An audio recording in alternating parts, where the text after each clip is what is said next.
In today's video, we will be taking a look at how each state in the competitive states in the United States will end up trending in the coming decades. Now, this is the map with the safe states filled in. Now, essentially, the states that are filled in blue and red simply do not matter. These are states that are locked in for both sides, and regardless about the trends, they're probably going to end up staying in their respective political parties, regardless what trends end up happening. Now, without further ado, let's get right into today's video. I'm going to start off with the states of Nevada and Arizona and gradually move forward to the Rust Belt states. Let's start off with the state of Nevada. Now, in 2020 compared to 2016, the state of Nevada had seen pretty much not even a single bit of trending. The state remained static. But considering that the national environment had trended more than 2 points in favor of Joe Biden, the Democratic candidate, it is easy to assume that the state overall has an overall trend of going to the Republican Party. Furthermore, the county of Clark, by far the largest county in the state by population, with about 2/3 of the state's population, trended to the Democratic Republican Party by 1.4 points in a national environment that was generally more favorable to the Democratic Party. So it's easy to see how Republicans have been improving in the state of Nevada in the past couple of decades. Now, the state in recent history has been trending blue, but now seemingly is currently reverting back to the Republican Party, and therefore I'm going to put this as a state that's trending in the Republican Party. Now going to the state of Arizona. Now, the state of Arizona is quite the opposite of the state of Nevada. If you look at the trends here in the past 4 years between 2016 to 2020, the counties of Maricopa and the county of Pima, both counties trended about 5 points to the Democratic Party in a national environment that trended only 2 points to Democrats. The state of Arizona has been heavily trending blue because more white, college-educated voters and white suburbanites are now voting for the Democratic Party. This is a consistent trend we do end up seeing across the United States. So based on that, it could be easily interpreted that Democrats will probably end up seeing favorable trends in the state of Arizona. Now, we do see that some of the other rural counties end up trending to the Republican Party, but that ultimately will not matter as much because these rural counties, they don't make up much of the state's population. The county of Maricopa alone makes up about 60% of the state's population, so about 3 in 5 voters, while the county of Pima probably makes for around 15% of the state's population. These two counties combined make up about 3/4 of the state's population, and both of them are heavily trending to the Democratic Party. Therefore, I'm going to put this as a heavily trending state to the Democratic Party. Now going to the state of Texas. Texas, back in around the 2000s, this was a solidly Republican state. It was a state as red as neighboring states such as Oklahoma, Arkansas, and Louisiana. Now the state has become a very competitive state and a state that Democrats targeted in 2020. Now, Democrats did not have the most ideal outcome. Democrats had hoped for about the state to be within around 2 or 3 percentage points, while in reality it voted for Donald Trump by just under 6 percentage points. Democrats largely did poorly in some of these areas around the border and also some of these rural areas. This pretty much made it so that Democrats were unable to win the state. Nonetheless speaking, Democrats have seen some favorable trends in the past couple of decades, especially in these areas where you see the dots, which are the larger counties or cities in the state. Now, these are areas that has been heavily trending to the Democratic Party. We do see that suburban and urban counties in the past couple of decades have trended in favor of Democrats because, again, white college-educated voters have generally trended to the Democratic Party. In the state of Texas, for instance, we see a large population growth thanks to immigrants who are able to vote in the United States. Therefore, some of these larger counties, you do see trends favoring the Democratic Party. For example, Hayes County, the county of Travis, and also here we do see Bexar County, which is where San Antonio is located, and then we see Tarrant County, Dallas County, Collin County, and Denton County. These are the 4 larger counties in this part of the state of Texas. These are areas that are trending to Democrats. Now we see a sea of red, but that ultimately does not matter whatsoever. Why does it not matter? Because of the fact that these counties, well, they do end up mattering, but they have much smaller populations. So this entire sea of red has a smaller population than these 4 counties, for instance. In fact, a far less significant population. For example, these areas only have around 4 districts in them. These areas have around 10. So, ultimately speaking, the state of Texas is still trending to the Democratic Party. Now going to the state of Florida. Florida is again quite the opposite of the state of Texas. If you look at the shift from 2016, you might notice some of the shifts in some of these regions. For example, Monroe County around the Tampa Bay region, the shifts weren't that significant. So you might say this is a static state. Well, first off, the national environment trended to the Democratic Party by about 2 points. But most importantly, the largest population dense area in the state by far is the Palm Beach County, Broward County, and Miami-Dade County region. These 3 counties make up a huge percentage of the state's population. You can see Florida is a pretty large state. The state has 11 million residents. Palm Beach County, 11 million voters, that is, in 2020. Palm Beach County, 750,000 votes. Broward County saw close to a million votes. And in Miami-Dade, we saw close to 1.2 million votes. So these 3 counties make up about 25% of the state's population. Now, Miami-Dade County alone makes up about 10%, if not more, of the votes that are cast in the state of Florida. And if we look at the trends in this county, you see a very stark trend, 22 points to the Republican Party. This is particularly concerning to Democrats because Hillary Clinton won the county by around 30%, and despite pretty much turnout being a lot lower, she still won the county by definitely more than 200,000 votes.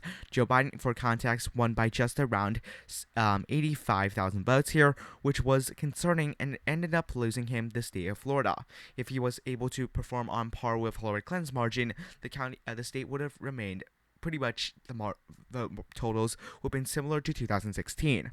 But because of those 3 counties that are shifting to the Republican Party, we do see that this is a state that has been trending to Republicans by quite a substantial margin. Now going to the state of Georgia. Now Georgia is a state that's very obvious. It's trending to Democrats. The last time Democrats won it was 1992 with Bill Clinton.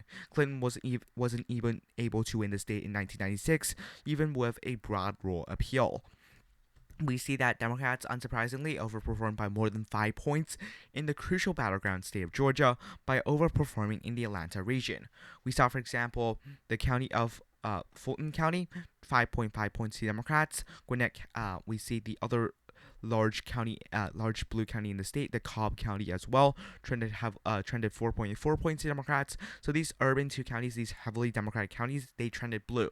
But what was most significant was this belt of more competitive leaning Democratic counties that ended up heavily trending to the Democrats. For example, Newton County, 8.6 points to the Democrats. Henry County, 16 points to the Democrats. Gwinnett County, with more than 400,000 votes, 12 points to the Democrats. Cobb County, almost 400,000 votes, 12 points to the Democrats.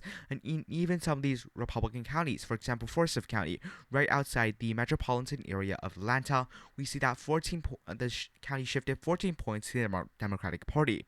These trends ultimately aided and abetted in Joe Biden's victory.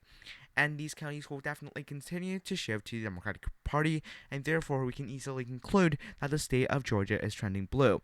I would argue that this is the heaviest trending blue state in the entirety of the U.S. Now going to the state of North Carolina. This is a more interesting one. We saw in 2020, we saw a stark divide here.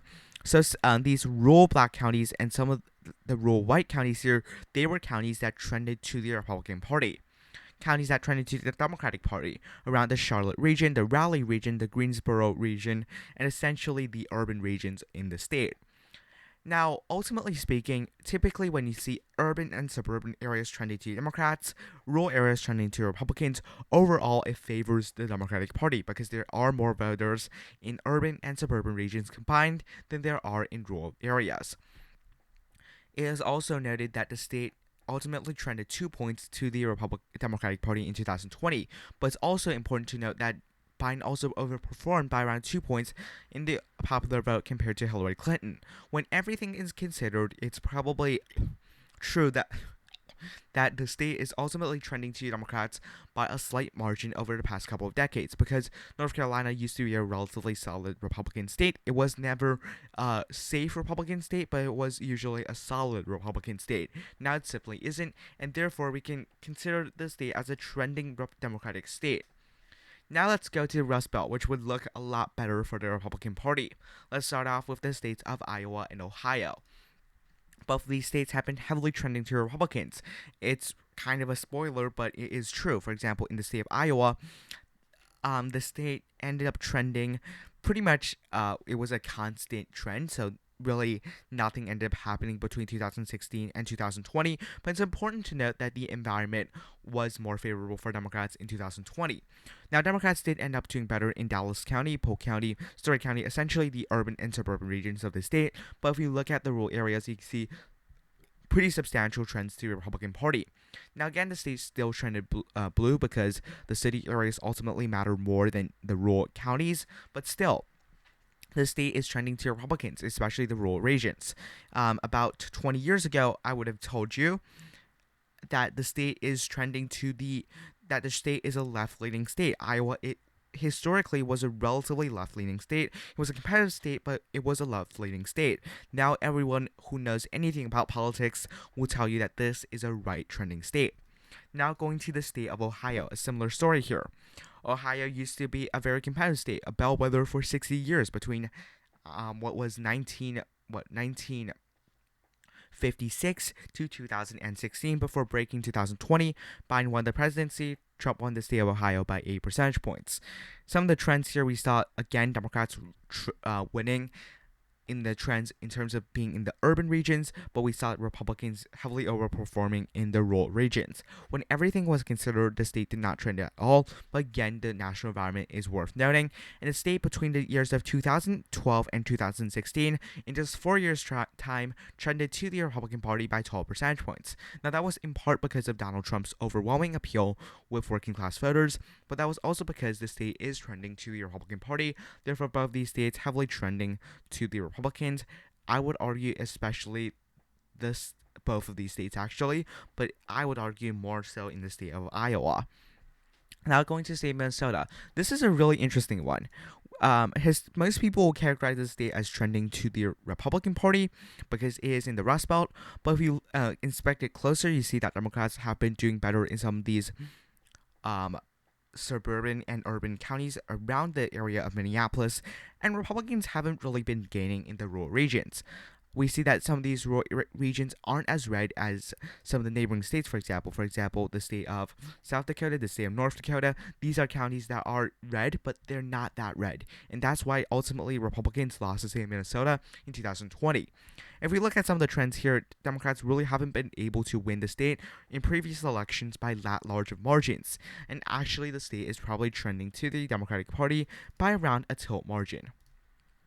Now going to the state of Wisconsin here. This is a state that has been trending to the Republican Party, and there's really no doubt about that. We see that Republicans have generally been able to do better in some of these rural counties, specifically Ron Kind's district. And sure, Democrats have been able to overperform in the wild counties, but that's nothing compared to the rural appeal. Furthermore speaking, the state of Wisconsin, previously considered a more solid state for the Republican Party, for the Democratic Party, my apologies, now is a state that's consistently trending to the Republicans, and in around 2 decades, the state is certainly expected to be in the Republican column by somewhere around a likely margin. Therefore, most can consent to the fact that Wisconsin is a trending Republican state. Now going to the state of Michigan. The state of Michigan has historically voted for the Democratic Party for the last couple of decades. Now, Michigan is interesting. We see that in 2020, Democrats was able to pick up some of these voters here, especially in some of these counties that are around the Detroit region, some of these suburban counties such as Oakland, such as Livingston, such as counties such as Ottawa County. These are counties that trended heavily to the Democratic Party. But we see that some of the rural areas still did trend to the Republicans nonetheless. Overall speaking, the past couple of decades, the state has consistently voted for the Democratic Party, except 2016, which is a good sign that the state is trending to Republicans. However, not so fast, because again, it's about really demographics and dynamics changing. We see that in 2020, for instance, the county map, some of these urban and suburban counties were definitely bluer than they were in 1980, but the rural areas have become significantly more Republican leaning. However, nonetheless, with everything being considered and just the overall state margin, it is fair to say that Michigan is trending to the Republican Party, though by a narrow margin. Now, Nebraska's second, not going to really go too in depth for, but if you look at the district about 5 decades ago, this was a safe red district. Now it's a district that's leaning to the Democrats. So it's fair to say this is a heavily trending blue district, while in the state of Maine, you see the exact opposite to be true. Therefore, trending Republican district, because the district was previously around a D+15 district.